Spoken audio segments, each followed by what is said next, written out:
अब तक आपने सुना कि कावेरी जी अपनी तीनों बेटियों ईशा, मोहिनी और सुहाना की शादी तीन घर जमाई लड़कों के साथ करवा देती है। उन्हें लगता है कि ये लड़के शायद घर का कामकाज संभाल लेंगे, लेकिन उनके तीनों घर जमाई बहुत आलसी थे। वो नौकरी भी नहीं करते थे और बाहर का काम भी नहीं। कावेरी जी ने अपनी बेटियों से कहा कि वो प्रेगनेंसी का बहाना बनाकर अपने पतियों को सबक सिखाए। अब सुनिए आगे। मम्मी, आपने जैसा कहा था हमने वैसा ही किया, लेकिन देखिए ना, विवेक का हाल तो वैसा का वैसा ही है। घर में ना सुबह का नाश्ता बनता है और ना खाना।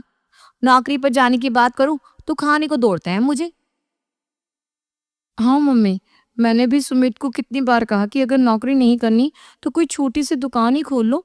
घर का खर्चा कैसे चलेगा? देखो, दोपहर के 12 बजने आए और जनाब अभी तक सो रहे हैं। हाँ मम्मी, ईशा और सुहाना ठीक कहती हैं। अविनाश का भी यही हाल है। जब मैंने अपनी प्रेगनेंसी के बारे में कहा तो मुझसे कहने लगा, अरे दूसरी लड़कियां तो 9 9 महीने तक नौकरी करती है, बस डिलीवरी के टाइम छुट्टी लेती है। मोहिनी, तुम भी नौकरी करो। अब मुझे कहाँ नौकरी मिलेगी? मम्मी बताओ, अब मैं क्या करूं? हे भगवान, क्या सोचकर घर जमाई दामाद लाई थी मैं कि मेरी बेटियां मेरे पास रहेंगी और खुश रहेंगी। लेकिन इन आलसी दामादों ने तो हमारी जिंदगी को भी प्रॉब्लम में डाल दिया है। मैं तो कहती हूँ मम्मी, हम लोग वापस अपनी जॉब पर जाना शुरू कर देते हैं। बता देते हैं इन लोगों को कि हमने प्रेगनेंसी का बहाना किया है। नहीं नहीं बेटा, ऐसी गलती भी मत करना। अगर तुमने ऐसा किया तो इन तीनों की आदत और खराब हो जाएगी। अरे आज नहीं तो कल कभी तो तुम प्रेग्नेंट होगी, तब वापस यही प्रॉब्लम आएगी। तब क्या करोगी तुम तीनों? हाँ मम्मी, आपकी बात तो बिल्कुल सही है। इन लोगों को तो सुधारना ही पड़ेगा। लेकिन कैसे? अपने बच्चों के आने की खबर सुनकर भी इन लोगों पर कोई असर नहीं हो रहा। पैसे कमाने के लिए घर से बाहर निकलना ही नहीं चाहते ये तीनों। अब मेरे दिमाग में एक प्लान आया है। तुम तीनों चिंता मत करो, उन तीनों को बुलाओ, फिर मैं बात करती हूँ। थोड़ी देर बाद कावेरी जी अपने तीनों दामादों को सामने बुलाकर अपनी बात कहना शुरू करती हैं। अविनाश, सुमित और विवेक, देखो बेटा, मैं ना तुम तीनों से बड़ा प्यार करती हूँ, इसीलिए तो तुम्हें घर जमाई बनाकर रखा है मैंने। अरे मम्मी जी, सीधे सीधे कहिए ना, क्या बात है? प्यार तो हम भी आपको बहुत करते हैं। अरे मम्मी जी, आपकी इज्जत भी बहुत करते हैं। अरे भाई, आपके जैसी सास और कमाने वाली बीवी सबको मिलती है क्या? हाँ मम्मी, विवेक और सुमित ठीक कह रहे हैं। आपकी बेटी से शादी करके मेरी तो जिंदगी ही अच्छी हो गई है।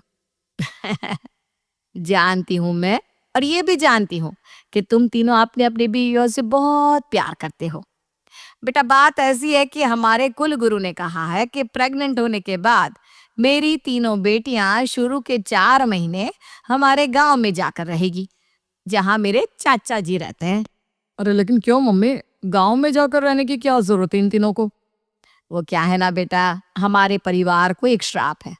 अगर मेरी बेटियों ने यहाँ पर बच्चा पैदा करने की कोशिश की तो उनके बच्चों को कुछ भी हो सकता है। इसलिए अब से लेकर 4 महीने पूरे होने तक इन्हें गांव वाले घर में रहना पड़ेगा। हाँ, तो इसमें प्रॉब्लम क्या है मम्मी जी? हम भी वहां जाकर रहेंगे, पिकनिक मनाएंगे। अरे भाई बीवी जहाँ, हम भी वहाँ। हाँ यार, आइडिया तो बहुत अच्छा है। शहर की जिंदगी में रह रहकर परेशान हो चुके हैं, अब कुछ दिन गांव में बिताएंगे। तुम लोग समझने की कोशिश क्यों नहीं करते?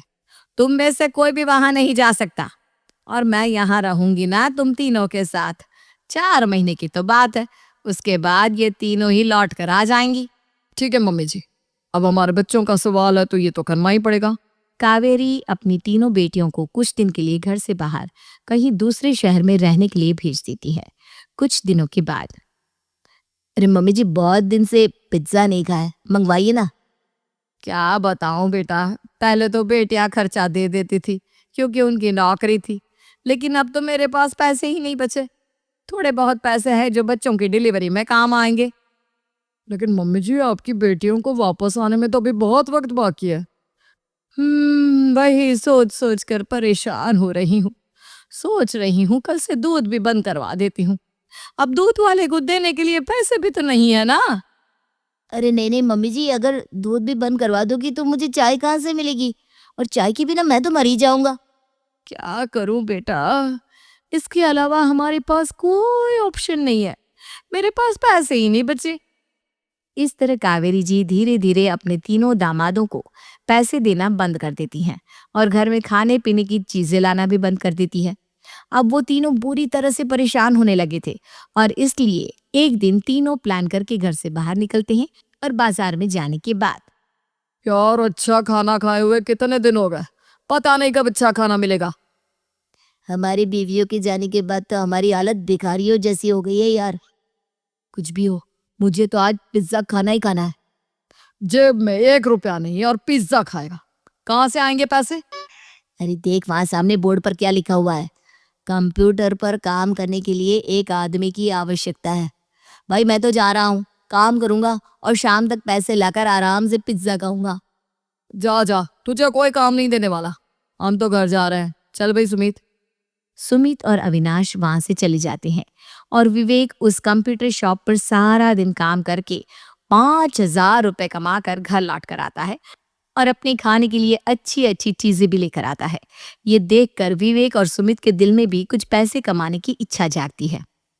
अरे सुबह सुबह कहाँ चल दिए तुम? मम्मी जी एक बहुत अच्छी जगह मिली है, कंप्यूटर पर काम करने के 5,000 मिले थे कल मुझे। अगर रोज काम करूंगा तो पूरे 40,000 की तनख्वाह। अरे वाह, ये तो बहुत अच्छी बात है दामाद जी, आपको जाना ही चाहिए। सुमित और अविनाश विवेक को इस तरह तरक्की करते देखकर परेशान हो जाते हैं और वो दोनों भी काम की तलाश में निकल पड़ते हैं। धीरे धीरे उन दोनों को भी काम मिल जाता है।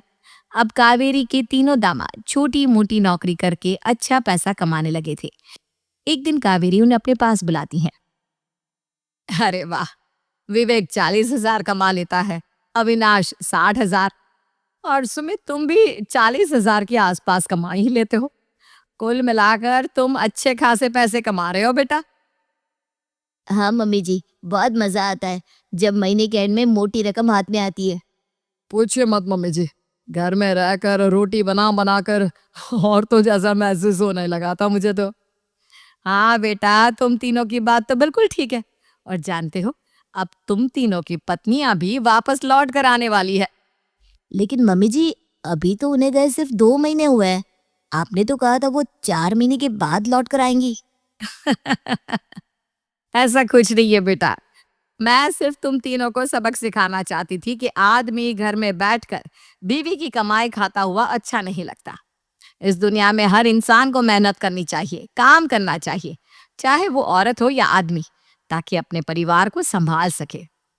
कावेरी की बात सुनकर उन तीनों को अपनी गलती का एहसास होता है और कावेरी उन्हें सच बता देती है कि ईशा, सुहाना और मोहिनी शहर में ही कहीं दूसरी जगह रह रहे थे। शाम के वक्त उन तीनों की पत्नियां लौट कर आ जाती है और कावेरी जी का परिवार एक खुशहाल परिवार की तरह रहने लगता है।